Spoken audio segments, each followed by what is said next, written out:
goed, maak je al uit.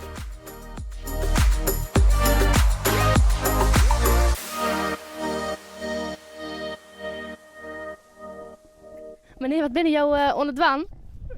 De aanrastering oproemen, vereniging oproemen op Fries zijn. Hè, ja, die moest even nog gaan. Dan gaat de skip meer rond. Daar gaat het om. Hè. Dat eten daar, dat is al wat oud. Het wordt oud. Oud spullen, omdat ze maar even mooie schone spruitjes hebben. Ga je een soort bisjes hier? Ik zie je skiep, maar ik zie ook hinders. Ja, van alles wat. Hè. Ja. Het leeft hier nog wel wat. Hè. Kom je hier uit de woud zelfs? Binnen hier? Ja, ik ben hek en tuin. 200 meter ben ik verhoed. Ik ben geboren hier achteruit. Een lidstaatje van de waai. Ja. In 44 ben ik hier naar de waai. Dus ik ben net zo 4 voet nog.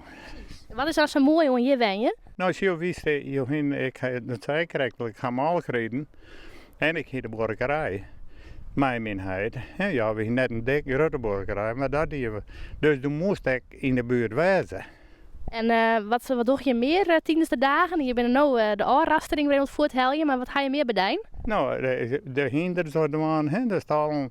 En ik zo aansnijden, wat achter in het loon aan de gang. Nou, dat is samen de dag om.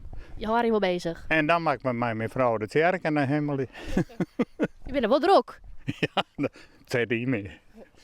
Zou je nog voort willen uit Zwaard? Wist wel wat ik dan vaak zeg, dan mam je wijs jou.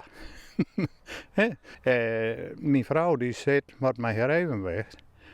Dus als ik net meer koer, dan mag je misschien zeggen wie zie ik je burger op. Maar nou het liefst dan net. Nee, dat ben ik nog net een dag. Ik ben je wel tevreden. Nee.